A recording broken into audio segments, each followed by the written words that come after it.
Empezamos ya. Buenas tardes, bienvenidas, bienvenidos a la sede Ciutat d'Alacant de la Universidad de Alicante. Gracias por acompañarnos en este anochecer con Raúl Zurita, doctor honoris causa por la Universidad de Alicante, Premio Reina Sofía de Poesía Iberoamericana, Premio Nacional de Literatura de Chile, Premio Iberoamericano de Poesía Pablo Neruda y muchas cosas más. No es que Raúl Zurita tenga todos los premios, es que todos los premios tienen a Raúl Zurita, que es distinto. Tenía que haber presidido este acto la rectora de la Universidad de Alicante, doña Amparo Navarro, pero no ha podido, muy a su pesar, como amante de literatura que sabéis que es. El comienzo del curso académico es complejo, a veces incluso convulso, y la agenda de la rectora no entra en razón. Así que ha depositado en el decano de la Facultad de Letras, José María Ferri, aquí delante, y en mí este honor. Lo que pasa es que José María es un gentleman y me ha permitido a mí sentarme y cerrar un círculo que abrí cuando conocí a Raúl Zurita hace muchos años como directora de esta sede universitaria, cuando ante una copita de líquido fundamental, como lo llama José Carlos, hablamos de la poesía rumana y de nuestro añorado amigo Omar Lara. Me emociona Raúl, José Carlos, Eva, Elisa, María, estar aquí. Me parece un regalo que Raúl esté de nuevo con nosotros. Doy las gracias en nombre de la rectora por esta invitación, a quienes han sido artífices de este mágico y realista encuentro, y por supuesto al CEMAP, su directora Beatriz Aracil, y a la sede y a su director Jorge Olcina con sus respectivos equipos. A continuación le voy a dar la palabra a José Carlos Rovira, profesor emérito de esta casa, por nombrar su condición más reciente, y para no remontarme a todo su palmarés de logros literarios y humanísticos. En lo que me concierne, José Carlos Rovira está ligado a todo lo bueno que me ha pasado en los últimos 25 años. José Carlos.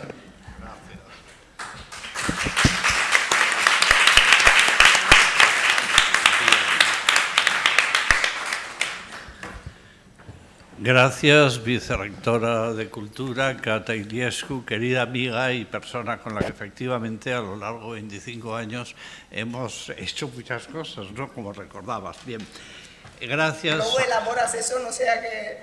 Bueno, sí, no hemos hecho, hemos hecho muchas cosas, ¿no? En Rumanía, por ejemplo. Bien, gracias a todos vosotros y vosotras por estar aquí con Raúl Zurita. Como ya ha dicho Cata Iliescu, la rectora quería estar, pero no ha podido, delegó en José María y en Cata Iliescu. José María es nuestro decano, buenas tardes, decano de la facultad. Bueno, voy a seguir, Beatriz Aracil, directora, Jorge Olcina, Mónica, bueno, todos los que estéis aquí, que la mayor parte sois gente amiga.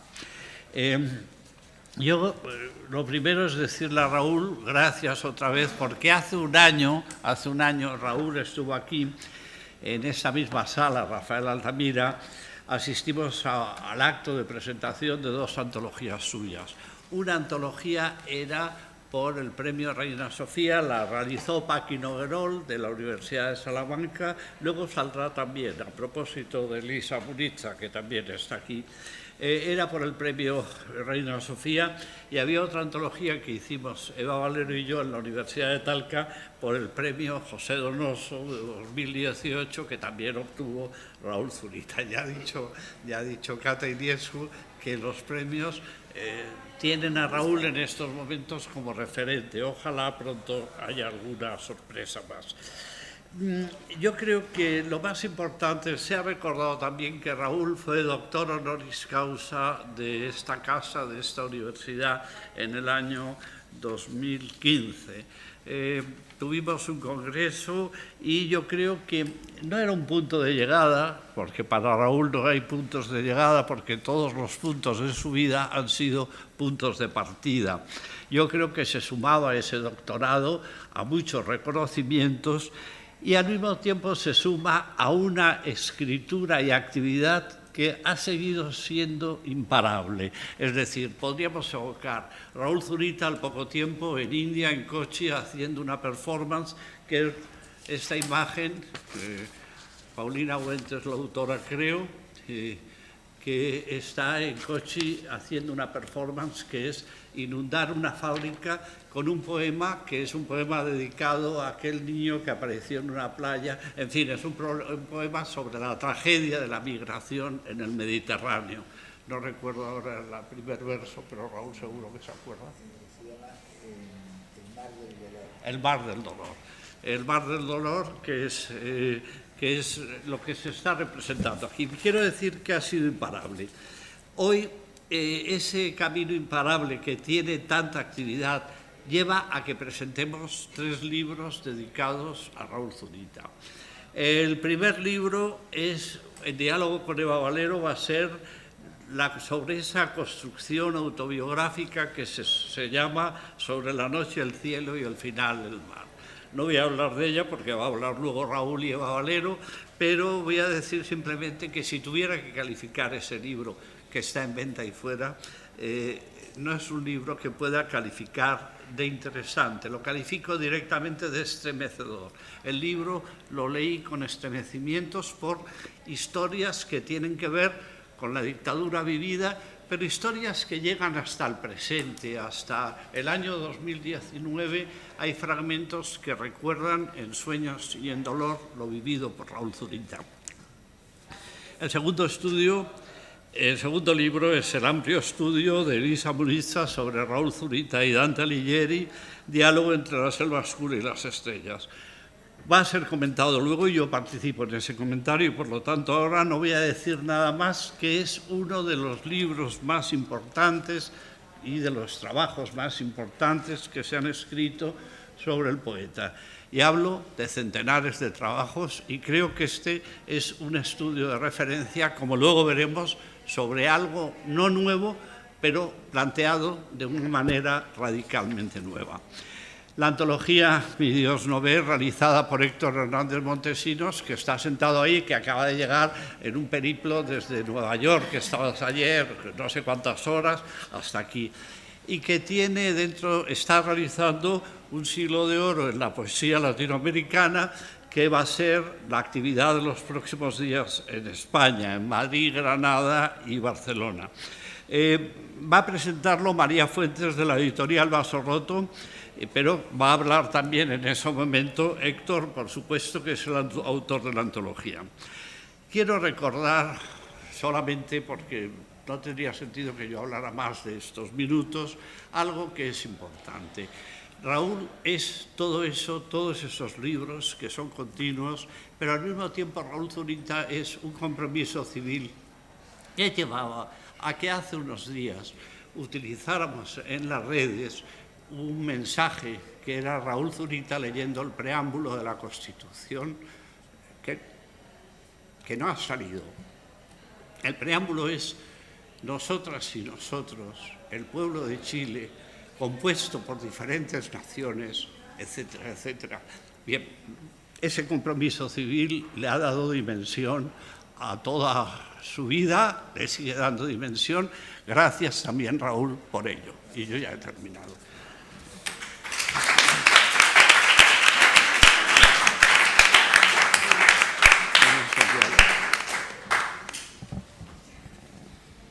Bueno, pues ese diálogo tan esperado entre la catedrática de literatura Eva Valero y el poeta Raúl Zurita acerca de su obra Sobre la noche, el cielo y al final el mar. Es decir, acerca de Raúl Zurita. Tenéis la palabra. Muy bien. Buenas tardes. Bueno, como se ha dicho aquí, es un auténtico lujo y más que un lujo es una verdadera emoción tener aquí en la Universidad de Alicante nuevamente al gran poeta chileno Raúl Zurita, nuestro querido Raúl, estar con Paulina, tener aquí a Héctor, en fin. Me parece que es una reunión tan especial y tan bella que se haya logrado componer esta mesa, que quiero agradecer a todos los que la han hecho posible y a Raúl, que siempre nos venga a visitar y a tener este privilegio. José Carlos me encomendó hacer esta entrevista, me dio ese lujo y ayer supe que el privilegio es todavía mayor porque sobre este libro todavía no se ha hablado aquí en España, no se ha presentado aquí en España, de manera que Alicante vuelve a ser el epicentro zuritiano.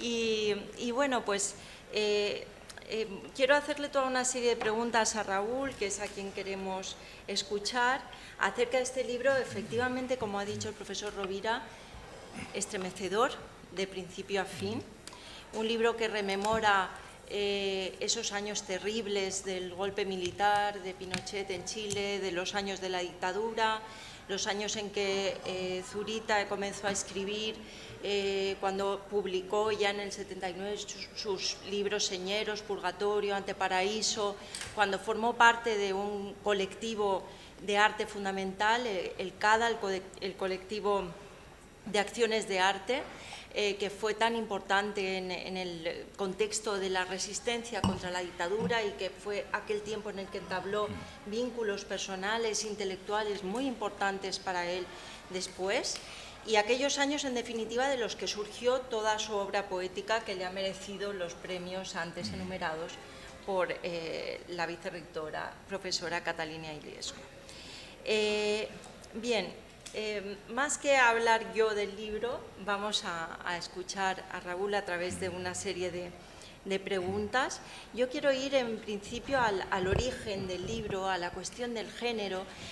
Raúl Zurita ha escrito una inmensa obra poética, pero ha escrito también iluminadores ensayos, artículos, ha escrito libros en prosa como El día más blanco, que es un libro autobiográfico fundamental de su trayectoria. Y cuando yo empecé a leer este libro y vi que la editorial lo catalogaba como novela y que en las reseñas que he podido leer también hablan de novela, me planteaba si esto es una novela. Y quería preguntarle a Raúl Zurita, porque para mí es un libro que escapa a cualquier catalogación genérica, que se encuentra entre la autobiografía, sí, algo de novela, pero también mucha poesía, porque el tono poético, la música de Raúl Zurita está aquí dentro, de principio a fin, y también sus grandes temas. Y quería preguntarle a Raúl Zurita sobre este origen de la obra, cómo se lo planteó, cómo pensó, si es que pensó, en un género más allá de escribir en prosa lo que él quiso escribir. Bueno, antes que nada, gracias.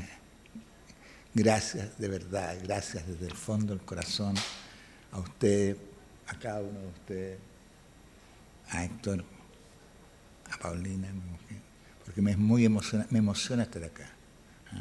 Esta la considero absolutamente mi ciudad patria, por así decirlo. Y estoy muy orgulloso, me siento realmente orgulloso y conmovido de estar aquí compartiendo con ustedes. Así que muchas gracias. Claro.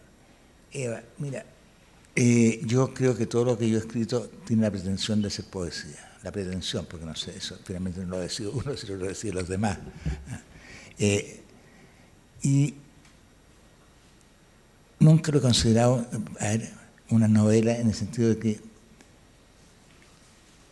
la Divina Comedia, por ejemplo, a propósito de Teresa, son escenarios fantásticos con personajes reales. ¿Existieron o no han existido? Esto creo que son, no es una comparación, no. Entonces, creo que estos son también escenarios fantásticos con personajes reales, o casi reales. Y tienen como trasfondo un país ocupado, una noche que se va cruzando con distintas partes, por así decirlo. Pero nunca sentí que estuviese escribiendo una novela, ni siquiera una autobiografía, aunque no podría escribir otra cosa sino de las cosas que me tocan directamente, ¿cierto? No es tampoco, no creo que sea tampoco una novela del yo, porque es una novela que está en tercera persona, es otro el que va hablando. Entonces, esa idea insisto, ¿cierto? Aquí hay unas cataratas que se rompen en medio de la ciudad, son escenarios absolutamente irreales. Uno toma el tópico de la realidad o la irrealidad. Pero sin embargo los personajes y el ambiente creo que se ajustan más o menos a una época y a un tiempo. Y si se ha podido dar cuenta un poco de eso, un poquito que sea, de esa época feroz, terrible, pero como toda época feroz y terrible también tiene sus chispazos de felicidad. Porque yo creo que uno de los sagrados derechos más profundos es que incluso en medio del holocausto todos los seres humanos tienen derecho a ser, aunque sea 5 minutos feliz, aunque se esté acabando el mundo. Eso. Bien, esta obra, como ven, sobre la noche, el cielo y al final el mar, se inicia con 3 imágenes muy impactantes del propio Raúl, que aparecen identificadas con la noche, el cielo y el mar. Empiezan con la noche, que es el pecho de Raúl Zurita con su cicatriz, el cielo, que es la cabeza cicatrizada o estrellada, como seguramente él quisiera pensar o metaforizar, y el mar, que es el cuerpo de Raúl Zurita con sus cicatrices también, y que va acompañada esta última imagen de un verso que dice: dejaste aquí la cicatriz de las cataratas del mar de tu corazón, que son las grandes imágenes que atraviesan la obra de Zurita.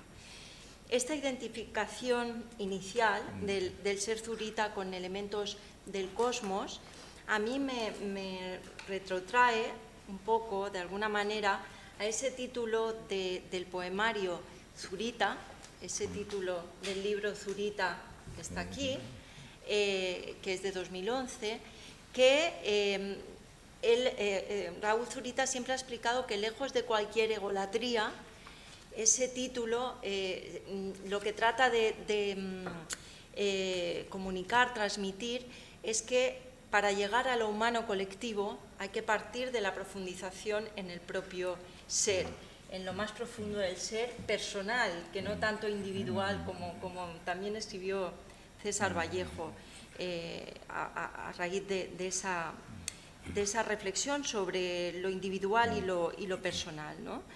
Y yo creo ver ahora en este libro, que se inicia con esas 3 imágenes de Raúl Zurita, una hilación con esa idea del libro Zurita, y creo que da un paso más, en tanto que ya no es solo trazar el camino hacia lo colectivo, sino un camino hacia lo cósmico, hacia el mundo, hacia esos elementos del cosmos que están identificados con el ser Zurita. Y quería que me explicara, Raúl, si va encaminado mi... Yo creo que demasiado encaminado, te fijas, o sea, demasiado bien encaminado.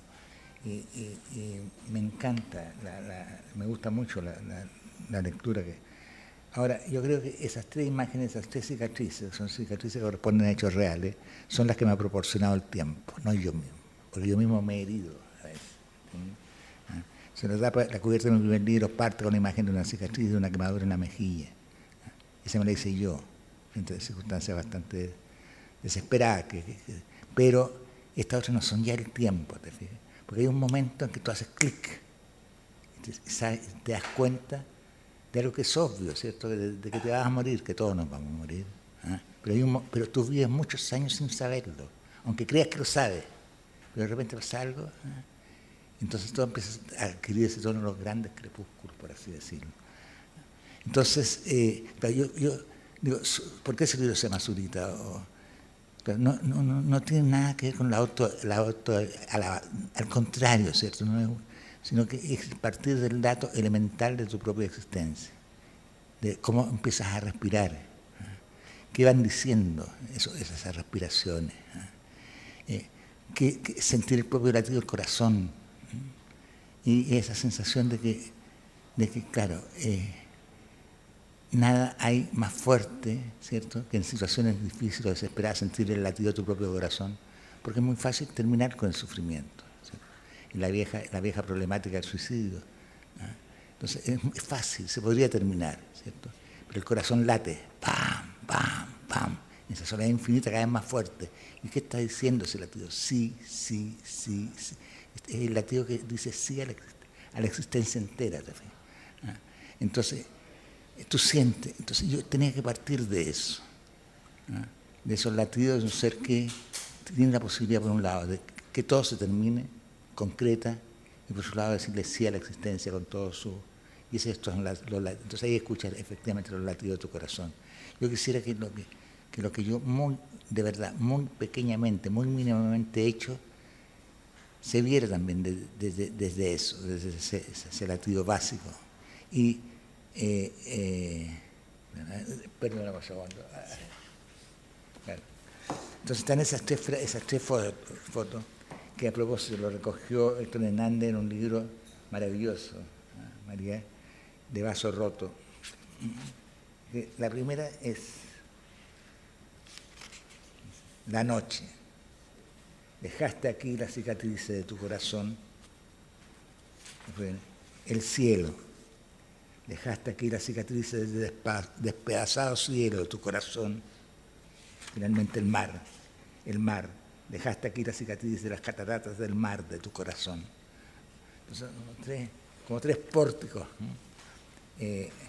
Gracias. Creo que es un poco eso. Entonces, como digo, volviendo, no tengo un punto de partida de esto va a ser una novela, esto va a ser un ensayo, esto va a ser un poema, porque no lo sabría hacer tampoco. Sino se va haciendo. Pero no trato de no olvidarme ese latido del corazón, que a mí me importa. Por ahí, no sé. Por ahí va. Sí. Bueno. Gracias, Raúl. Bueno, en esta obra reiteras con matices nuevos una idea de largo recorrido en tu obra, y es la existencia de un espacio para corregir, como el mundo, la vida, que hay que corregir, ¿no? En este sentido quiero recordar estas palabras del texto, el segundo texto de este libro, titulado ¿Qué es el paraíso?, que dice lo siguiente: el cielo ha sido siempre el lugar que hemos ido llenando con las carencias de la vida. Como tantos, despojado, en el año 75 inicié mi trabajo entendido como una práctica para el paraíso, no para el cielo vacío. Y más adelante, en el mismo texto, expresaste cuál fue el objetivo de aquella práctica que en aquel momento de algún modo vislumbraste. Dijiste corregir el cielo para finalmente dejar en él una marca, porque ese será el paraíso, el cielo, la marca, que vuelven a este libro, a esta obra en la que reiteras: hay un lugar donde la mente y la vida son espacios a corregir. Y ese lugar que antes ahora era el cielo, aquí es tu mente. Entonces, yo me pregunto si esto puede interpretarse como que tu mente y por tanto tu escritura son ese espacio desde el cual es posible corregir. Fíjate que hay una frase de Antonin Artaud, francés, que dice en un momento, mi obra es mi mente. Entonces uno dice, bueno, él dijo mi obra es mi mente. No, pero está diciendo mi obra es mi mente, no lo que ustedes están leyendo, es mi mente. Lo que es indescifrable es eso. No creo que sea la paradoja límite. Porque claro, corregir la experiencia, que significa corregir tu propio pasado, lo que es imposible, y a la vez lo hacemos permanentemente. Todos vamos corrigiendo nuestro pasado. Nuestros dolores, nuestras alegrías van pasando por los tamices del presente. Se va corrigiendo la experiencia. Entonces, creo que es un poco eso, te fijas, mi obra es mi mente, o sea, es mi mente, no es que yo diga que sea mi mente, es mi mente. Entonces, creo que esto lo veo como los ecos de alguien, ¿no? Insisto, vuelvo a esta idea de los latidos del corazón, que no sé por qué me está dando los latidos del corazón, pero bueno, son los espacios mentales que se van transformando en palabras, en construcciones, y creo que vivir es corregir la vida permanentemente, y a veces corregirla a pesar de uno. Uno quisiera que cosas se prolongaran para siempre, y no se prolongan, desgraciadamente. Se acaban, se terminan, como se termina todo. Entonces, como en un sueño. Entonces, no sé si estoy muy despistado. No, en absoluto. En absoluto. Nos estás dando esas claves, Raúl. Esas claves. En la página 136 leemos algo que tiene que ver con lo que estamos hablando, y es que dices: el soporte de este trabajo es mi vida, lo que estamos comentando, porque a través de ella se va novelando el paisaje. Y uno de los grandes ejes temáticos de esta obra es precisamente la reflexión sobre el arte, y por eso tiene tanta importancia el recuerdo del grupo CADA. En la página siguiente, en la 137, encontramos un texto con disposición versal titulado ¿Cuál es la obra?, en la que realizas la reflexión sobre el arte vinculándola con la realidad latinoamericana, que es algo a lo que le has dado bastante desarrollo en otros libros incluso, y quería leer estos versos. No una exposición de arte, no una escultura, no ya un hecho literario, no un cuerpo ni una representación. Nuestras aldeas sudamericanas, paisajes, ciudades polvorientas donde la gente busca su alimento, como en el museo la gente busca la belleza. Ese es el arte. Él reprocesa el paisaje en la vida hasta hacer del paisaje el documento expuesto de nuestras propias ideas. Y luego dices: obras idénticas al paisaje que habitemos, para no morir de sed en estas pampas, productos de arte igual al alimento circulando entre nuestras ciudades, aldeas polvorientas. Me gustaría que nos comentaras un poco esta idea del arte y la realidad latinoamericana que, como digo, pues proviene de tu obra anterior y que vuelve a reaparecer aquí. Claro, esta obsesión un poco con los paisajes tiene tal vez un origen, que es que en un momento dado todo lo que uno escuchaba de Chile eran marchas militares, era la canción nacional. Entonces todos los significados, las cordilleras, las playas, el mar, era el mar que estaban nombrando los militares, que estaban nombrando directamente el fascismo, ¿cierto? Entonces sentimos, porque no solamente fue algo que me pasó a mí, que había una tremenda lucha por los significados. No por los significantes, como que eran los barrocos, sino por los significados, que esa era la gran lucha. ¿Cuáles eran los significados de esas palabras? Si eran los significados, que era la playa, que era el cielo de Chile, que era la canción nacional de la instrumental. Si correspondía a los significados que le estaban dando en ese momento la dictadura, los militares, o correspondía al significado que desde Alonso Ercilla fue construyendo la poesía chilena. El mar que miramos es también una construcción, pero una construcción de los poetas, de Gabriela Mistral, de Pablo Neruda, de Víctor Jara, de la Violeta Parra, en fin. Entonces, y creo al mismo tiempo que hemos hablado, ¿cierto?, que es un paisaje. Son grandes telones en blanco también, que uno va llenando en la medida que va viviendo. Es nuestra pasión de vivir la que levanta las montañas. Es nuestra pasión de vivir la que levanta un cielo encima de esas montañas. Entonces vamos atravesando esta vida y vamos levantando los paisajes que miramos al mismo tiempo, y es ambiguo porque al mismo tiempo que tú los levantas sabes que te anteceden, te precederán, pero sin embargo los vas levantando. Entonces por eso realmente yo me preguntaba por lo menos antes, ¿por qué a pesar de todo, de la hipermodernidad de los millennials y todo, todavía un atardecer puede seguir conmoviendo? Incluso un niño que no tiene nada que ver, que lo único que quiere es bailar, ¿me entiendes? Y de repente algo conmueve. Siempre digo que si todavía nos conmueven, porque de una u otra forma todos los ojos que han mirado esas montañas o que han mirado ese mar nos devuelven la mirada y nos saludan. Entonces, también una montaña y la construcción de todas las miradas muertas que la levantaba hasta ser una montaña. Entonces creo que esas son como ideas tan vagas, ¿cierto? Para mí también son vagas, ¿no? Pero no sé cómo explicar, cómo responder, ¿cierto? Porque en este mismo momento, ¿cierto? Todo tiene la textura extraña de los sueños y al mismo tiempo todo es tan real. Yo creo que es eso. Creo que entonces el arte, claro, decía que buscan su alimento, claro, es duro, ¿cierto? Ver la gente como buscar alimento entre la basura. Pero hay algo de una relación del ser humano que mira las obras de arte y un ser humano que busca la basura. Finalmente no es tan distinto. No es tan distinto. El gesto de la buscar algo que te haga vivir un rato más. O que le dé un sentido a tu rato más. Buscar ese alimento. Sí. el arte como alimento sí. o el alimento Exacto, real, real. convertido en arte. Para no morir de hambre en el arte, se llama la acción. Bueno, como lectora, Raúl, percibo una necesidad muy intensa de atrapar todos esos recuerdos de ese tiempo, y tú lo expresas perfectamente en 3 líneas que para mí sintetizan el libro y sobran más palabras que las tuyas. Dices: son millones y millones de capas de sueños, de pesadillas, de huidas, de escenas extenuantes que, entrechocando unas con otras, van siendo tragadas por el hielo. Y cuando leo esas líneas, veo que este libro es un capítulo más de esa obra inmensa tuya que siempre hemos, cuando la hemos investigado, hemos hablado de ella, José Carlos, como obra en progreso, ¿no?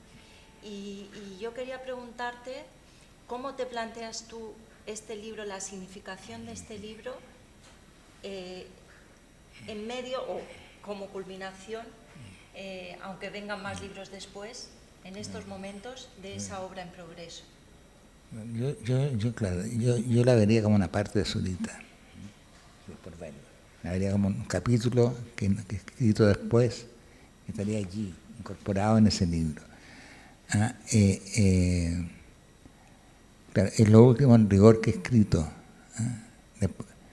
Y tampoco quiero que sea lo último que escriba.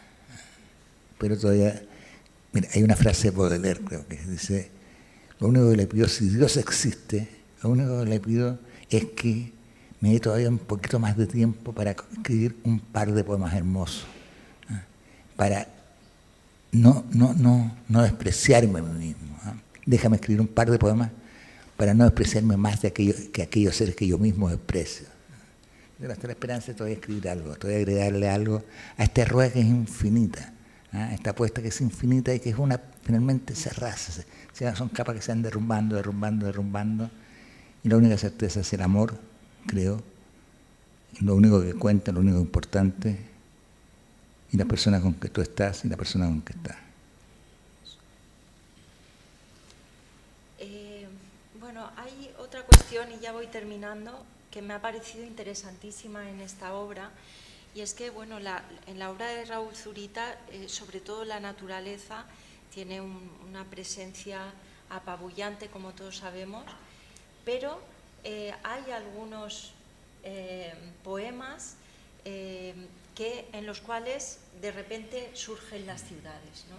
Y ahí hay un conjunto que es maravilloso, que se titula Las ciudades de agua, o las ciudades que aparecen en el conjunto de los moteros de la noche, o las ciudades que aparecen en Zurita y en otro libro que se titula Otras ficciones, bajo el rótulo Otras ciudades, que son ciudades arrasadas, devastadas, apocalípticas, ciudades arrasadas, borradas por elementos de la naturaleza o por grandes guerras. Hay un poema titulado Dresde que es estremecedor. Y lo que me llama muchísimo la atención en este libro, desde que empecé a leerlo, desde la primera página, es que en todos aquellos poemas en los que había ciudades, las ubicaciones concretas no suelen estar. Hay algún momento en el que aparece tu dirección personal, algún nombre de ciudad, Berlín, Dresde, Santiago de Chile, pero digamos que son poemas en los que se parte de un escenario real para construir esos grandes espacios imaginarios, abstracciones mentales, las cataratas al fondo, las montañas en el cielo de esas ciudades, en fin, esa superposición siempre de naturaleza y ciudad. Y sin embargo, en este libro, que también tiene esas grandes escenas imaginarias, hay una cantidad de nombres de calles, de esquinas, de edificios, de todo tipo de señales de la ciudad de Santiago de Chile, que están a lo largo de todo el libro, y yo tenía especial interés en preguntarte ¿por qué ese cambio? ¿Cuál es la intencionalidad? La intención era que efectivamente esas calles son reales, existen, esos recorridos existen. Y si uno siguiera, en teoría, si siguiera exactamente la descripción aquí, podría reconstruir ese recorrido, como fue, las calles por las que se pasó. Porque eran estos cruces en la ciudad después del toque de queda. Y después del toque de queda, en la época de la dictadura, era el toque de queda, o sea, era algo bastante arriesgado. Y a mí me tocó 2 veces hacerlo, cruzar la noche de un lugar a otro en pleno toque de queda. Entonces por eso iba anotando las calles, porque de pronto estaba totalmente perdido. Y de repente, hasta que finalmente me parecía algo conocido. Entonces creo que es eso. Y quise también, tal vez intencionadamente, ¿cierto? Ser también un poeta de la ciudad, qué diablo, te fijas, o sea, también poner calles, porque las conozco, porque las he recorrido. Son las calles que he atravesado, que he cruzado. Entonces, quería que aparecieran, en concreto, con sus nombres reales. Pero también es tan ilusorio, porque en un momento dado recuerdo que desaparecen esas calles y quedan los volcanes. Son escenas así. Y bueno, eso. Sí. Las calles se funden, pero es una manera, ¿no?, de dejar el testimonio también y desde él desarrollar todo ese mundo imaginario, pero desde él, desde esas calles reales de esos años.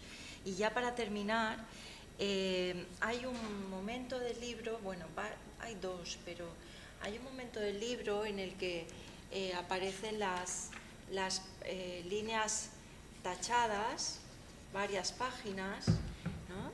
Que yo creo que es una forma de llevar a su máxima expresión el silencio en la escritura, la capacidad de hacer que el lector imagine o sienta qué es lo que hay ahí, ¿no? Y lo que hay ahí, por lo que leemos en las primeras líneas, es el sentimiento ante la muerte del padre, que se nos dice aquí, nunca se podrá leer ese sentimiento.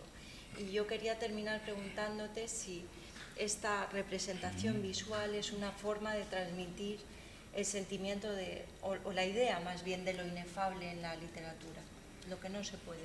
Yo creo que sí, creo que sí. Aquello que no hay caso, que no, que tú te acercas, pero nunca, sabes que todo ser humano tiene cosas que nunca va a poder decir, que nunca, porque si la llega a decir, se acaba todo, pero que no llegaremos nunca a decir, tal vez porque nos avergüenza, no nos alegra mucho, pero no importa. Lo que se llegará es ese límite del dolor, ¿cierto?, en que ya no puedes decir más. O sea, y por eso tienen algunas palabras que indican más o menos, ¿no? Pero el hecho que esas líneas son negras, y si hay un relato debajo o no sé, tal vez lo haya, pero no importa, son negras, están tachadas. Bueno, muchas gracias, Raúl, por hablarnos sobre este último libro, que esperemos que sea el paso para un siguiente libro. Y el profesor Rovira quiere que terminemos esta parte del acto leyendo un texto que ha elegido él, que es Cielo abajo, del libro Zurita.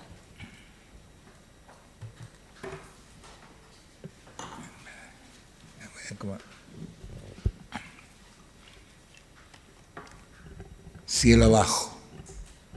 Son los últimos minutos del atardecer del lunes 10 de septiembre de 1973 y los desfiles comenzaron hace menos de una hora. Por un momento, las columnas parecieron detenerse bajo el incendiado cielo y un instante después, el estallido de las consignas y cantos inundó la noche. Al frente, interminable, el pedrerío reseco del Pacífico se alarga hasta perderse en el horizonte y sé que alguien que tal vez contuvo mis rasgos, es decir, que contuvo un insomnio, un determinado nerviosismo, una manera de hablar, reconoció entre las trituradas piedras los bordes de un puerto, Valparaíso, luego el fronte de una universidad y pegadas a ella las imágenes rotas de una vida, una carrera de ingeniería, un estudiante haciendo girar sus ninchacos, la enloquecedora blancura, una rompiente cubriendo el roquerío, y de golpe el sonido del viento surcando la aridez infinita de la tierra. Sucedió hace unos segundos, hace millones de años, hace apenas un día, alzo los ojos, inmóvil, el inmenso cielo rojo flota sobre la multitud que también se ha detenido y mira con frío, con temor, con sueño, el desahuciado atardecer.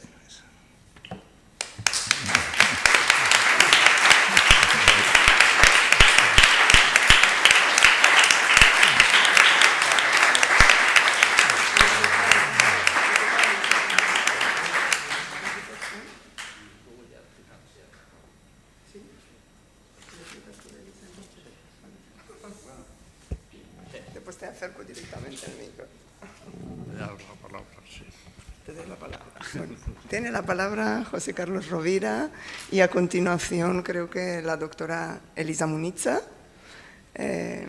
profesora también de la Universidad Católica de Murcia, que nos va a hablar pues, un poco sobre el libro que acaba de publicar y que se nutre de su tesis doctoral, a cuya defensa en plena pandemia pudo asistir el aludido Raúl Zurita, gracias al online, ¿no? Del cual tanto hemos despotricado, algo tenía que tener de bueno.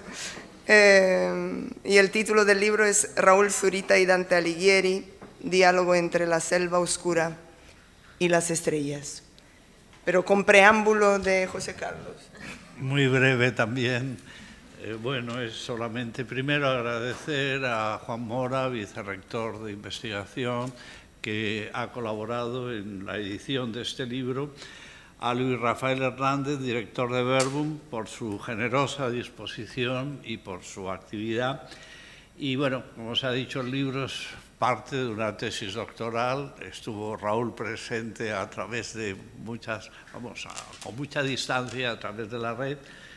Fue un tribunal que estuvo Eva Valero, presidió Teodosio Fernández, Chiara Bolognese.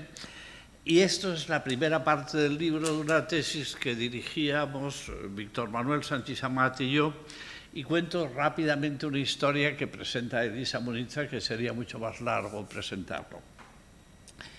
En 2016, Elisa Muniza apareció por Alicante, me acuerdo por allí, por mi despacho, venía de parte de Paqui Noguerol, catedrática de la Universidad de Salamanca.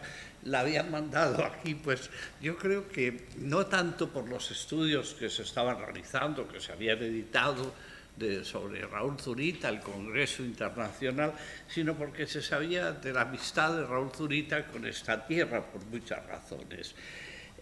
Nos habíamos conocido, eso lo cuenta ella mejor, en 2015, el mismo año de la investidura de Zurita como honoris causa en Boulogne-sur-Mer, en Francia, en un congreso, pero no nos habíamos conocido porque esta mujer es de una timidez absoluta, luego contará lo que pasó. En fin, había un tema que cuando llega alguien y se sienta en tu despacho y te dice Raúl Zurita y Dante, bueno, pues y el mundo italiano completamos luego. Esto es una parte de la tesis, la primera. Miguel Ángel y Raúl Zurita, que es un tema principal de esa visión del arte americano que Raúl Zurita ha planteado. Bueno, pues será el segundo libro y ya ha publicado varios artículos que salen de esa tesis doctoral. Pero claro, imaginaos que era pues Raúl Zurita, un poeta querido y leído, y al mismo tiempo un tema como Dante, que para mí es una vieja afición desde la Florencia del 74 al 76. Pero yo, sin embargo, pensaba en un Dante accidental. Hay una serie de títulos y referencias que nos llevan a él, Purgatorio, Anteparaíso, La vida nueva, pero yo pensaba en un Dante, pues no sé, que aparece lógicamente con esos títulos en Raúl Zurita. Y yo creo que lo importante de este libro, metodológicamente importante, es que demuestra un Dante medular a Zurita. Hay una historia que él cuenta, se ha contado muchas veces, que es la abuela Beli, italiana, genovesa, que recitaba, que les contaba cuentos con cantos de la comedia desde niño, ¿no? Y esa historia, pero aquí lo que se va a demostrar es ese Dante medular, que lo plantea además, y quiero destacar esto y luego ya me callo para que hable ella, que lo va a explicar mejor. que plantea un Dante a través de conceptos de la historiografía y la crítica dantesca. Autor, agens, viator, etcétera, etcétera. Es todo un capítulo que considero metodológicamente increíble, porque claro, es una tradición crítica que viene de Leo Spitzer, de Gianfranco Contini, y es un trabajo que dices, bueno, Raúl, que a veces también gasta bromas, bueno, bastantes veces gasta bromas, ha hablado de la crítica pedantesca a veces, es decir, no dantesca, sino pedantesca, pero en todo caso, esa referencia, cómo aparece en Zurita este conjunto de referencias. Y entonces demuestra una cosa que es esencial, que explicaba el maestro Contini, que explica el maestro Teodosio Fernández siempre que tiene ocasión de hablar, la lectura. Es decir, el tema no es la historiografía ni la crítica, el tema es que esos conceptos surgen en Raúl a través de la lectura de la comedia, no solo a través, él es traductor de la comedia. Publicamos en el 2018 un canto de la comedia traducido por Raúl con un primer trabajo de ella, que era una entrevista increíblemente bella, que está aquí reproducida, menos mal. Bueno, pues yo creo que lo que demuestra este libro es la importancia de la lectura, precisamente para ajustar a través de la importancia de la lectura conceptos historiográficos y críticos que se han utilizado. Pero insisto que yo creo que ha sido la lectura, no la crítica y la historiografía, la que ha creado la posibilidad de leer esos conceptos. En fin, yo creo que gracias le doy a Elisa, a la cual estoy presentando. Podría citar un montón de trabajos, pero sobre todo de Raúl Zurita han aparecido ya 7 o 8 trabajos fundamentales de ella. Yo creo que yo lo único que puedo decir para presentarla es que yo trabajé en esta universidad, trabajo aún en esta universidad, no sé cómo, pero bien, ¿verdad, decano?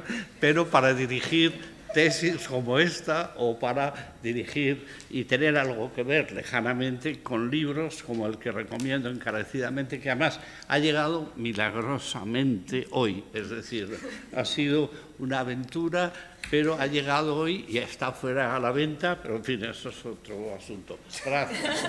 Les dejo con Elisa, que ya está bien.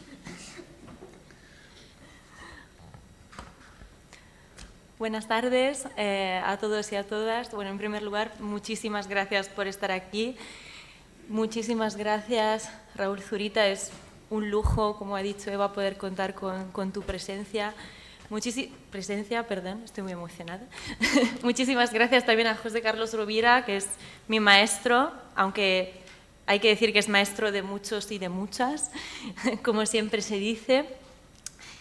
Y gracias a todos los miembros del CEMAP. La verdad es que me siento muy, muy, muy afortunada. Y desde luego a todos los presentes.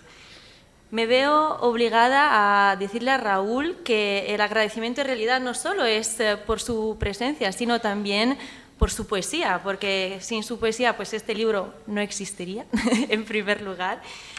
Y en segundo lugar, por toda la emoción que transmiten sus poemas. Yo creo que hemos podido comprobar todos con una simple lectura toda la emoción que nos dan. Tengo también que hacer una confesión. Es un pequeño secreto, pero como aquí no hay nadie, estamos entre amigos. Y es que me da muchísimo miedo. Yo he viajado mucho en avión, pero me da muchísimo miedo cuando el avión despega. Entonces, como las 2 horas anteriores estoy ahí temblando, Dios mío, va a despegar, va a despegar. Y estas horas, aquí mientras estaban hablando, he sentido exactamente la misma sensación. Voy a hablar. Esto simplemente es para disculparme si se me nota un poco emocionada, pero la verdad es que para mí estar aquí hoy es, perdón por la repetición, pero un verdadero lujo y una enorme oportunidad por la que estoy muy agradecida. Este libro no se había entendido seguramente, pero ha nacido de la gran pasión que tengo hacia los poemas de Raúl. Y he descubierto, voy a hablar un poco de su génesis, ¿no? De cómo he llegado a esta poesía. Pues yo he descubierto a Raúl Zurita en Salamanca en 2015 gracias a una profesora chilena que se llama Magda Sepúlveda. Ella vino a Salamanca durante una semana porque tenía que dar unas clases de literatura chilena, de poesía chilena concretamente. Era un módulo de una semana. Y entre los grandes nombres de la poesía chilena, Pablo Neruda, Gabriela Mistral, pues también estaba el nombre de Raúl Zurita. Yo todavía no conocía a Raúl, no conocía la poesía de Raúl, pero me encontré con un fragmento de un poema que se titula El sermón de la montaña, y el fragmento dice, voy a citar, a ver si lo encuentro, aquí. Yo no creo en la resurrección de la carne, creo en el comercio, en el placer equívoco de la caída y de la usura, desde que la diritta via era smarrita. Claro, en este momento, una italiana en España que lee un poeta chileno, que la diritta via era smarrita, me sorprendió muchísimo y llamó muchísimo mi atención, porque claro, en Italia pues nos criamos a Pan y Dante Alighieri, y claro, no solo se trata de encontrar una cita de Dante, sino en su lengua original, en italiano, en el medio de un poema que está escrito en castellano. Entonces, por esta razón, me acuerdo perfectamente, además en ese momento pensé, mi tesis doctoral tiene que ser sobre este poeta. Tengo que hacer la tesis doctoral sobre Raúl Zurita, tengo que investigar más. Y ahí pues empezó un poco esta aventura.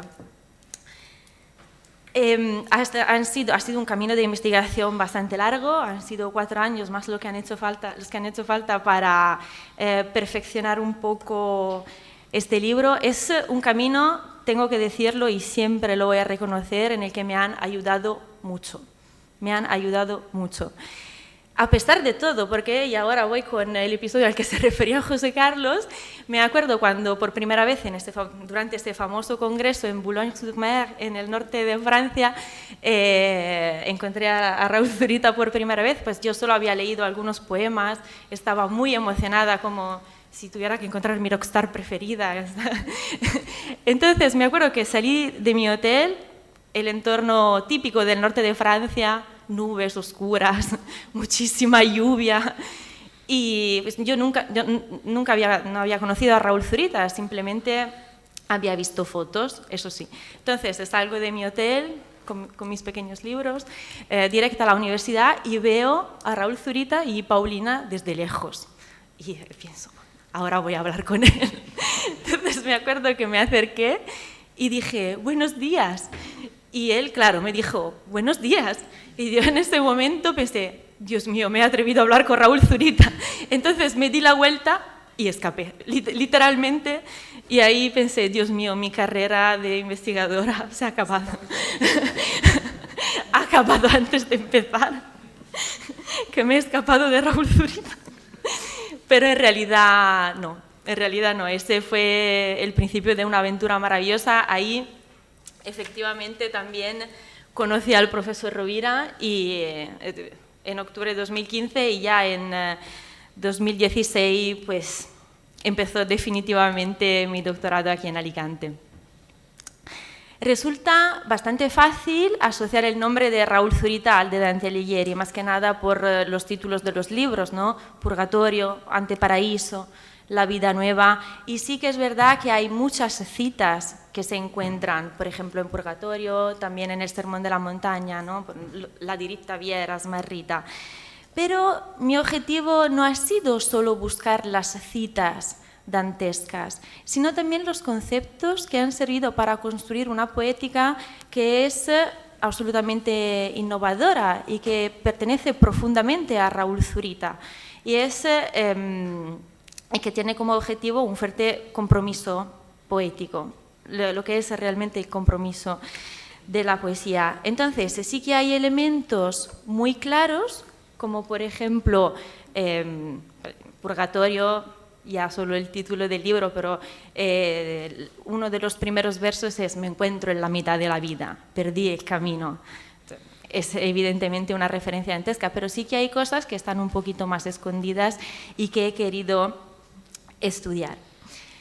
En la introducción empiezo con un estado de la cuestión que es un poco peculiar, porque claro, sí que es cierto que se ha estudiado Dante dentro de Raúl Zurita, pero como presencia, como comentaba José Carlos, o sea, se comenta su presencia. Por otro lado, también he querido estudiar y arrojar algo de luz sobre lo que Raúl Zurita dice de Dante Alighieri, porque claro, como he comentado antes, no se trata solo de citas, sino de conceptos que están profundamente ligados a su poesía y que están escondidos detrás de los versos. Entonces, no solo se trata, como he dicho antes, de citas en su lengua original. Ha sido imprescindible también empezar este trabajo, el primer capítulo en este caso, citando a Josefina Pessoa, la abuela de Raúl Zurita, que le recitaba la Divina Comedia. Me parece algo precioso, por cierto.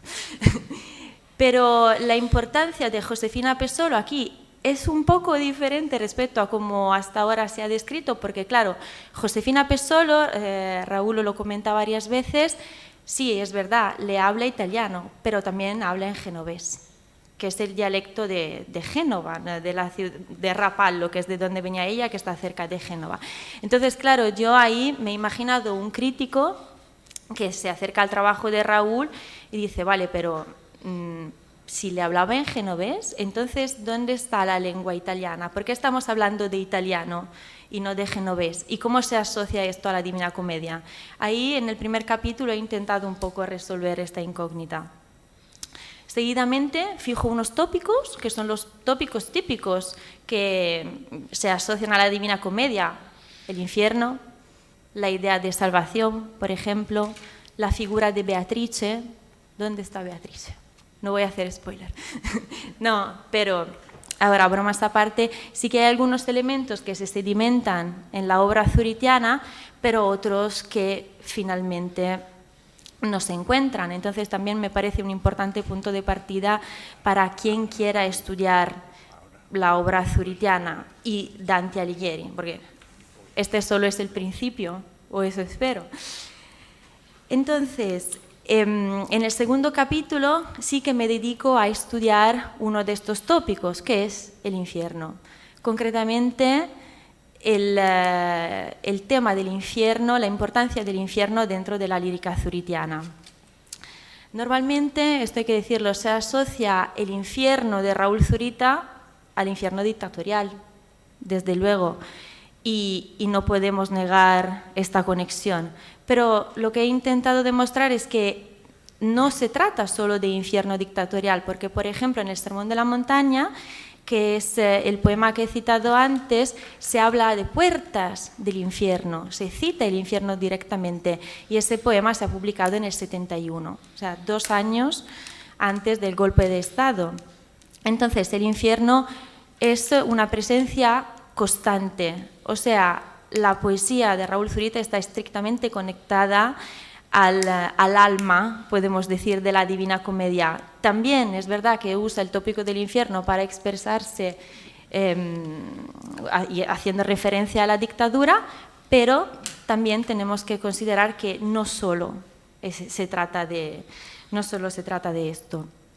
En Anteparaíso, por ejemplo, sí que es verdad que tenemos una presencia del infierno dictatorial un poco más importante, digamos, que tiene más peso, y estoy orgullosa cuando lo digo, sí que es verdad que hay partes relativas a la violencia, para describir la violencia, que pertenecen profundamente a la Divina Comedia. Por ejemplo, la figura del conde Ugolino.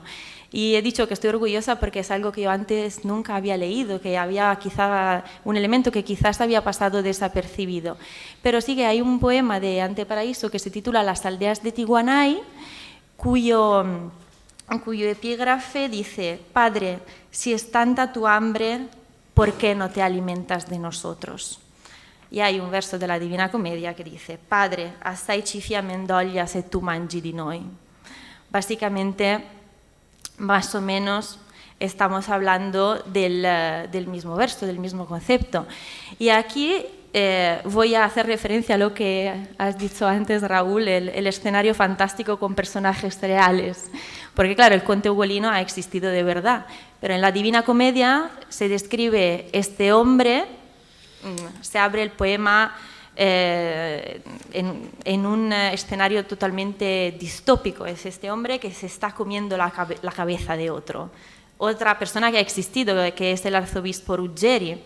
Entonces ahí empieza ese canto y básicamente el conde Ugolino termina comiéndose a sus hijos. Entonces, la descripción de la violencia. La descripción de la violencia y el infierno dictatorial efectivamente se encuentran aquí, en Anteparaíso. También hay una parte, eso ya tiene un poco menos que ver con Dante, en Anteparaíso, que se titula, es un apartado, Las cordilleras del Duce. Claro, el Duce era el epíteto con el que se llamaba Mussolini. Entonces, ahí sí que la referencia a la dictadura, bueno, ahí ya es el mundo italiano, ya no solo Dante Alighieri. Pero aún así, por ejemplo, por lo que se refiere a la violencia, sí que tenemos una presencia importante. Tras haber investigado sobre este tópico, pasamos a la idea de salvación. La idea de salvación en Raúl Zurita y Dante Alighieri es profundamente diferente, también porque Raúl Zurita acude a este concepto, pero lo renueva constantemente. O sea, él marca, y lo quiero volver a decir, una nueva poética del compromiso,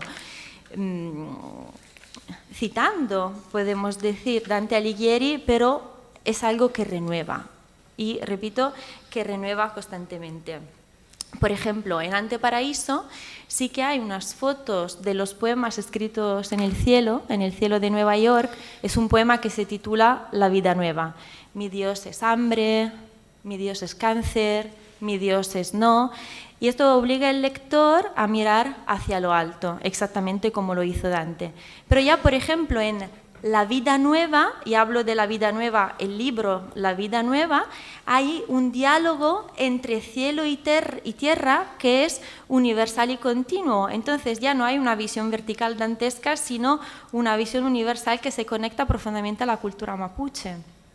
Entonces, repito, si se puede hablar de salvación, lo repito, no voy a hacer spoiler, pero si se puede hablar de salvación, se trata de un paradigma que es profundamente diferente en la obra zuritiana. Ya pasamos a la parte que citaba antes José Carlos, que yo no sé si él se acuerda, pero al trabajar Raúl Zurita y Dante Alighieri, y al estudiar los dantistas como Spitzer y Contini, pensé, ¿se podría atribuir el rol que tiene Dante Alighieri también a Raúl Zurita? Entonces me acuerdo que llamé a José Carlos y él me dijo, bueno, vamos a investigar. Y un día me llamó otra razón de orgullo y me dijo, mira, me has convencido. Y lo que pasa es que Dante Alighieri, cuando estamos hablando de Dante Alighieri y la Divina Comedia, en realidad hablamos de tres personajes diferentes. El Dante Alighieri autor, el que escribe la Divina Comedia, el Dante Alighieri personaje, el que viaja, el que cruza infierno, purgatorio y paraíso, y el Dante Alighieri peregrino, que tiene que llegar al paraíso. Entonces, el autor sería el auctor, el viajero, digamos, o sería el agens, y el peregrino sería el viator.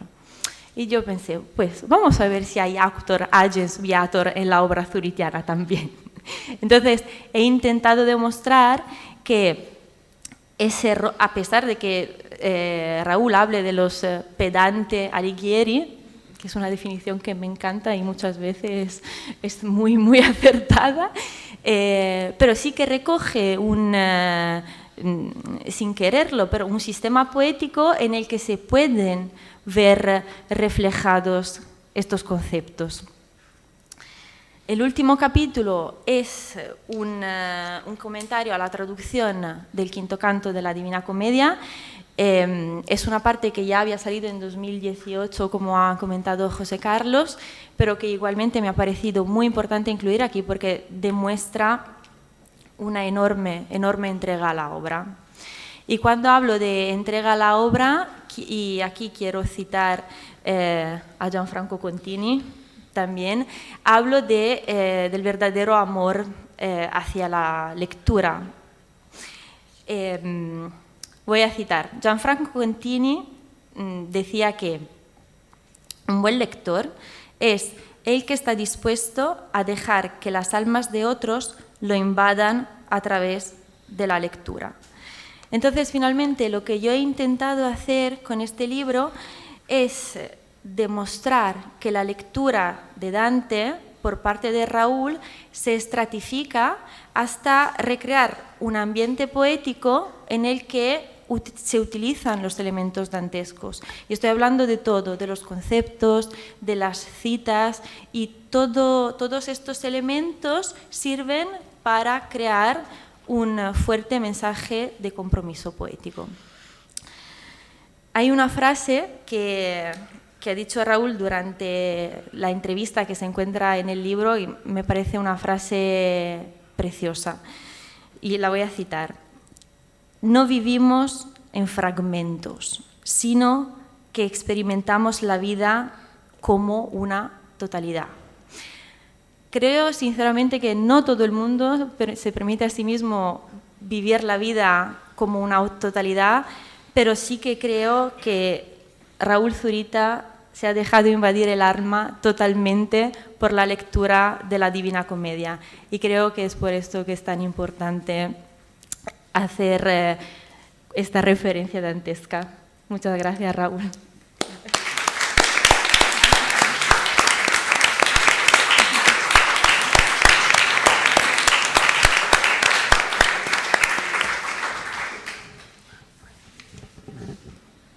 Me dice José Carlos que te ceda la palabra, Raúl, así que ante estas acusaciones se defiende Raúl.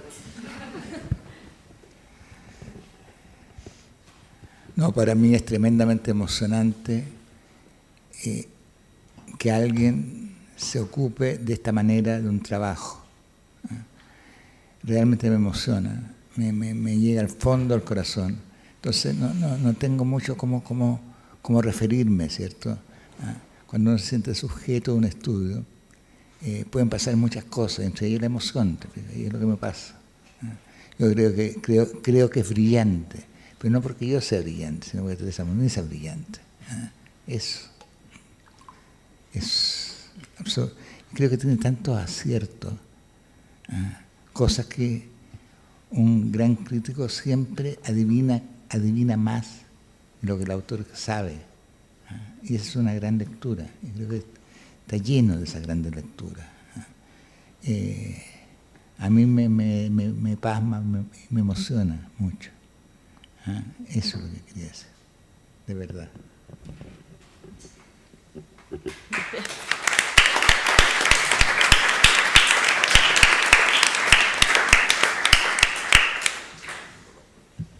Muchas gracias, Raúl, muchas gracias, Elisa.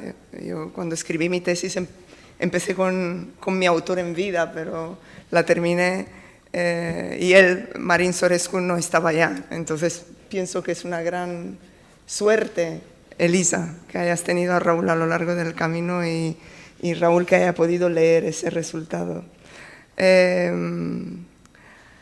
Bien, cambiamos un poco, ¿no? Ya nos acercamos.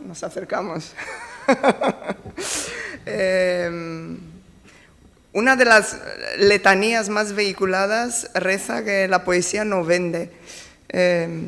Bueno, ni falta que le hace, ¿no? No está para eso. Bueno, además muchas otras cosas no venden y a nadie le importa. Ahora, la poesía en forma de recital, la poesía como resistencia y posicionamiento social y político, como pilar del sistema educativo, como modo de preservar la identidad de una diáspora dubitativa sobre su simbología ancestral, me perdonaréis, pero a mí me parece extraordinariamente próspera. Y también se lo parece a Vaso Roto, que se centra mucho en qué y en cómo publica, y menos o nada en las campañas comerciales. Yo he publicado con ellos 2 antologías de poesía rumana y lo que importaba en todo momento era la calidad literaria y estética y la belleza y honestidad de las ediciones. Así que le voy a dar la palabra a María Fuentes, responsable editorial de Vaso Roto, quien nos va a presentar muy sucintamente este maravilloso libro, y luego creo que le va a dar la palabra también a Héctor Hernández Montecinos, que está con nosotros. Sí, gracias. Gracias. Muchísimas gracias. De hecho, yo voy a hacer como si la silla quemase, porque como comentaba Eva Valero, sobran las palabras. Entonces, solamente agradecer a la Universidad de Alicante, agradecer a la vicerrectora, a Catalina, a la que adoramos en Vaso Roto, al profesor y a todos mis compañeros de mesa, así como todo el público que estéis aquí. Sobre todo un agradecimiento a Raúl Zurita por confiarnos su obra. Raúl, toda la editorial, desde Janet a todas las personas que hemos participado en ella, nos hemos sentido absolutamente honradas de poder trabajarla y esperamos que nuestro trabajo esté a la altura y que te guste. Para los que no conozcáis Vaso Roto, comentaros muy rápidamente que es una editorial hispano-mexicana que nos dedicamos, como ha dicho Catalina, al oneroso mundo de la poesía.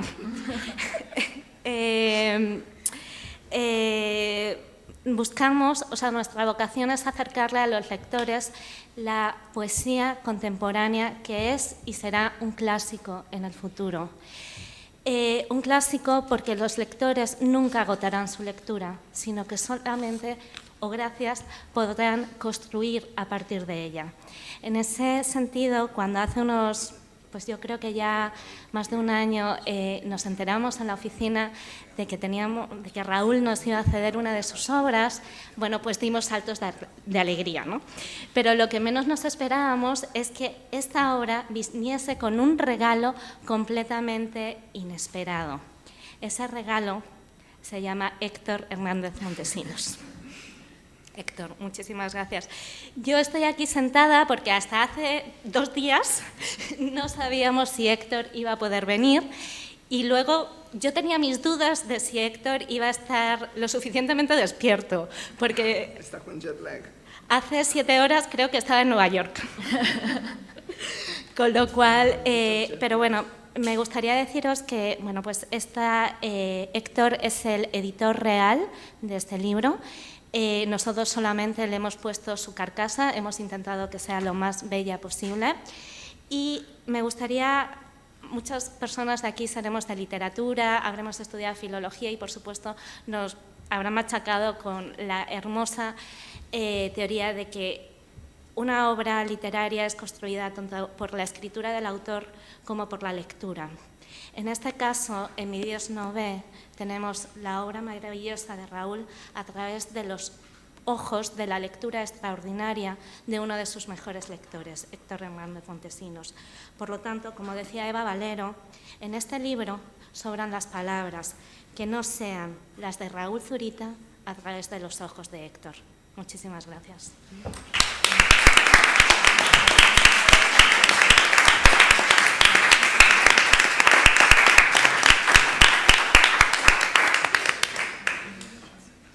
Pues nada, lo mío es muy cortito y es, como esta es una celebración, estamos aquí celebrando a Raúl, celebrando los libros de Raúl, sobre Raúl, con Raúl, por Raúl. Estamos aquí, yo siempre digo los zuritistas, zuritólogos, zuritónomos, y Alicante, como hace ya tantos años, como decía el profesor Rovira, con Eva, con Carmen, sí, y lo comentamos con Raúl, efectivamente, cuando nos juntamos decimos, oye, que nos caen bien nuestros amigos de Alicante, son tan inteligentes, fantásticas, y lo decimos siempre, entonces que lo digamos acá también en público, en Alicante, con nuestras amigas, nuestros amigos, y frente a ustedes también, es una razón más para estar contentos, felices de esta celebración merecidísima de nuestro querido Raúl, que podamos escucharlo, leerlo, verlo, pensarlo, ¿no? Y es un poco la idea de este libro que también agradezco las preciosas palabras de María y pareciera que todos nos queremos aquí mucho, y es cierto, nos queremos mucho, y ha sido fantástico trabajar con Vaso Roto, con María, con Janet, con toda la gente que trabaja ahí, Ángeles, todas, porque es un libro difícil en muchos aspectos de pensarlo, de hacerlo.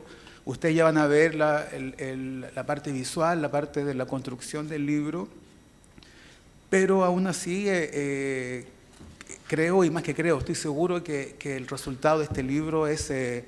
y yo lo vi hoy día recién, cuando llegué efectivamente de Nueva York, que fui a dejar la maleta, vaso roto, que ya que estamos en confianza, contemos todas las intimidades, dejé mi maleta ahí en Madrid, me vine para acá, y ahí vi el libro y dije, que es más fantástico de lo que yo pensé, es precioso, y efectivamente, y así es un libro que yo quise hacer más que una muestra, más que una antología. Siempre me interesó de Raúl este pensamiento literario, ¿no? Esta inteligencia literaria, un modo de leer la civilización, de leer el lenguaje, la poesía en su escala mayor, ¿no? Desde Grecia y desde la India y del mundo mapuche y el Popol Vuh, hasta el siglo XXIII, XXIV y XXV que está leyendo Raúl. Entonces, esa mirada, ¿no?, de la poesía a mí me conmueve, y creo que justamente en el momento en que estamos quizás a puertas de un fin de la civilización, o de una civilización, o de esta civilización, y ojalá a puertas de otra mejor, creo que estas miradas poéticas macro, estas miradas grandes de la civilización, que no es otra cosa que la historia del lenguaje, ¿no?, la historia de las pasiones humanas, y que Raúl insiste, ¿no?, desde Grecia hasta lo que está pasando hoy en Palestina y en el mundo entero, esa mirada en que la guerra de Troya, al mismo tiempo la guerra de Arauco, ¿no?, de la conquista, que al mismo tiempo es la dictadura y al mismo tiempo es, no sé, Ucrania, etcétera. Esa mirada, por ejemplo, está presente en este libro, y yo quería que esté ahí, ¿no?, esa reflexión poética sobre la historia, sobre la ética, sobre el propio lenguaje. Me interesaba que eso pudiese apreciarse, ¿no? Y para eso en el libro hay poemas, pero también hay entrevistas, también hay ensayos, hay artículos de Raúl, todo de Raúl la escritura, traducciones también, sus traducciones, material visual que ya se ha comentado, y un montón de materiales que me interesaba permitieran estas diferentes entradas, estas puertecitas a esta mirada de la civilización, a este universo, ¿no? Y creo que ese un poco fue, ¿no?, lo que como quise como armar este libro, y bueno, y ustedes verán si yo lo hice bien. Raúl lo hizo fantástico, porque pues, la responsabilidad de los tomates son para mí, y toda la maravilla que está ahí es 100% de Raúl, y pues nada, no, ya estoy hablando mucho, que siempre hablo mucho, pero nada, feliz de estar acá celebrando, ¿no?, a nuestro querido Raúl, con Paulina, como están nuestros amigos, profesor Rovira, Elisa con su libro también, a Eva María, a todos ustedes. Así que nada, feliz, contento de esta celebración en Alicante nuevamente con Raúl. Y pues nada, estoy muy feliz, creo que también todos estaban muy felices acá, y pues ya.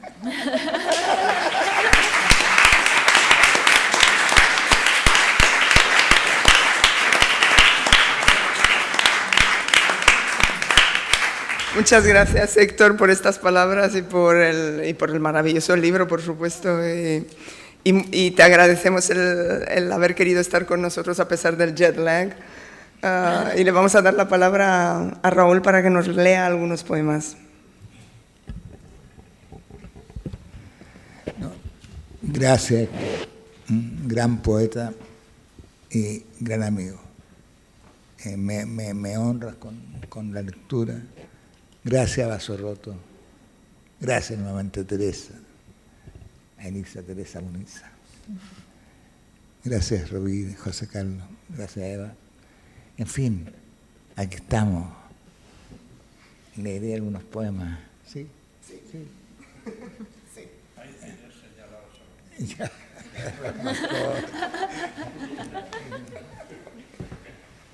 Te los han señalado, Raúl, la censura no cesa.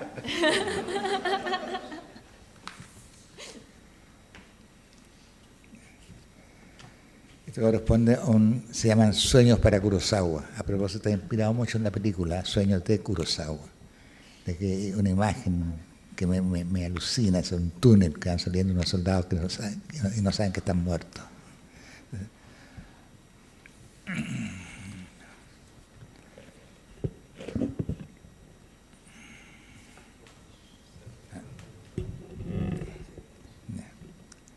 Sueño 131, a Kurosawa. Las lluvias de los días anteriores habían terminado de despejar el cielo y las montañas amanecieron completamente nevadas, recortándose contra el azul infinito. Los termómetros marcaban bajo cero y sentí el golpe, perdón, los termómetros marcaban bajo cero y sentí el golpe de frío polar al abrir la ventana. Una jauría de perros salvajes bajaba por la calle escarchada que se abría hacia el mar. Perdón, disculpe. No, definitivamente me está cantando la...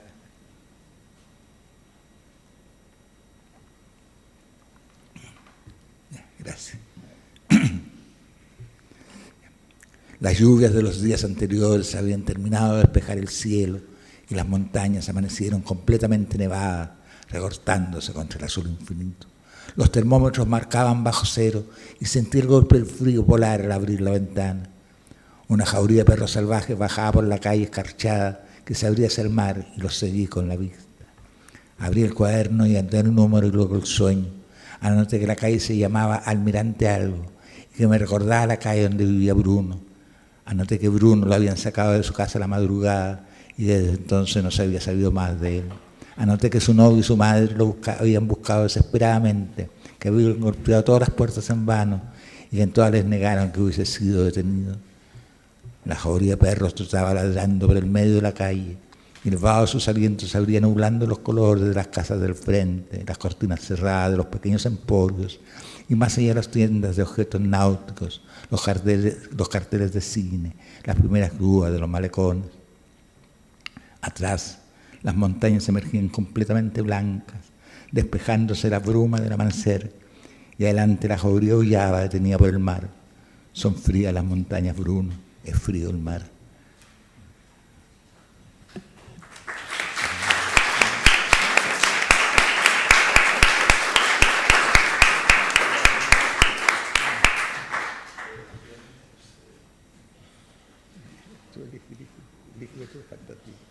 Está buscando.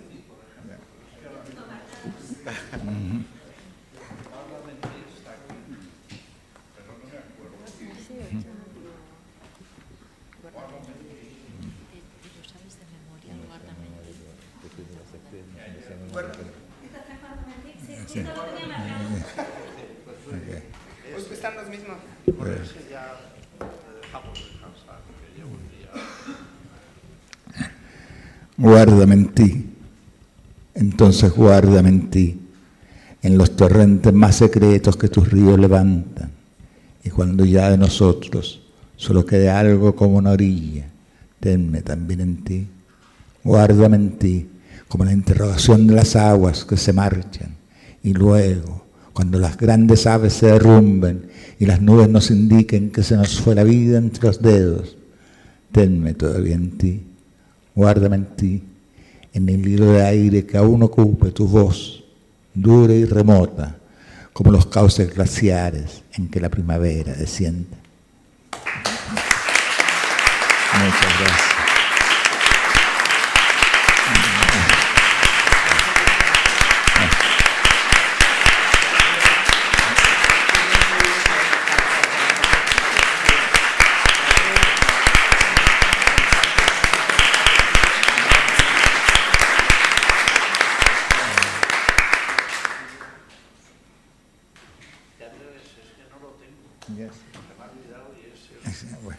Ya, no sé. Ya. Canto a su amor desaparecido. Ahora Zurita me largó, ya que de puro verso y desgarro te pudiste entrar aquí en nuestras pesadillas. Tú puedes decirme dónde está mi hijo. Se acaba el cante. La Divina Comedia, cuando el padre le pregunta, ¿y mi hijo dónde está? Entonces,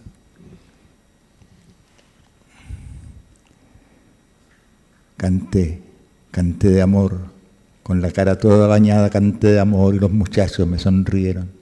Más fuerte canté, la pasión puse, el sueño, la lágrima. Canté la canción de los viejos galpones de concreto, unos sobre otros decenas de nichos los llenaban. Todos yacen allí, países negros, África y Sudacas. Yo les canté así de amor la pena en los países. Miles de cruces llenaban hasta el fin el campo. Entera su enamorada, canté así. Cante el amor. Hay amor. Quebrados caímos y en la caída lloré mirándote. Fue golpe tras golpe, pero los últimos ya no eran necesarios. Apenas un poco nos arrastramos entre los cuerpos caídos para quedar juntos, para quedar uno al lado del otro. No es duro ni la soledad, nada ha sucedido. Y mi sueño se levanta y cae como siempre, como los días, como la noche. Todo mi amor está aquí y se ha quedado, pegado a las rocas, al mar y a las montañas. Pegado a las rocas, al mar y a las montañas. Mis amigos sollozaban dentro de galpones de concreto. Oigan, amigos, les grité, esas épocas ya pasaron, solo se rieron de mí. Marcaron a los muchachos y abrieron el tazo, les cortaron el pelo. Fumas marihuana, aspiras neopren, qué mierda fumas, rojo asqueroso, pero son lindos. Aún así yo me arreglo de verlos, me regio y me fui entera, y envuelta en lágrimas los saludo. Pero todos sueñan el sueño de la muerte, sí, lindo chico. Claro, dijo el guardia, hay que arrancar el cáncer de raíz, o sí. El hombro cortado me sangraba y era lo raro la sangre. Dando vueltas se ven los dos enormes galpones, marcas de TNT, guardias y gruesas alambradas cubren sus vidrios rotos. Pero nosotros nunca nos hallarán, porque nuestro amor está pegado a las rocas, al mar y a las montañas. Pegado a las rocas, al mar y a las montañas. Pegado a las rocas, al mar y a las montañas. Murió mi chica, murió mi chico. Desaparecieron todos, desiertos de amor.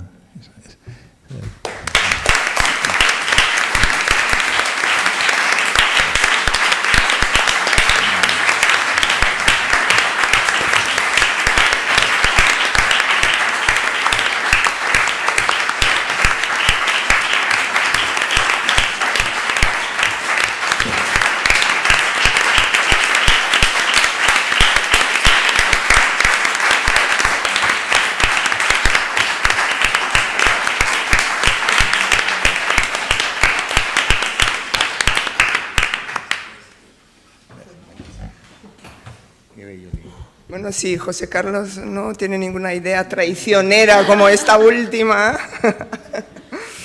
de la que has salido airoso, Raúl. Después de este alegato, a mí me toca la ingrata tarea de hacer el inciso final, ¿no?, de este maravilloso encuentro. Dice Héctor Hernández Montecinos en el prefacio a este libro, bueno, zuritista, zuritólogo, exégeta, poeta, dice que la obra de Raúl es colosal desde donde se la mire. También dice que Raúl Zurita es un punto culmine en la trayectoria de la lengua de los dos países. Cuando un poeta interfiere en la cristalización de una lengua, empieza a alcanzar dimensiones mitológicas. Las literaturas nacionales y las literaturas del mundo empiezan a disputárselo. ¿Y qué hace él? Él se viene a Alicante. Gracias, Raúl. Permitidme que acabe con la lectura de un post en Facebook. Ya sé que esto no es serio, pero tampoco lo era la Wikipedia y ahora está aceptada en las bibliografías. Un post que publiqué tras haber asistido a la defensa de la tesis de Elisa Munitza, y creo que resume lo de entonces y lo de ahora. Pone así, 5 de noviembre de 2020.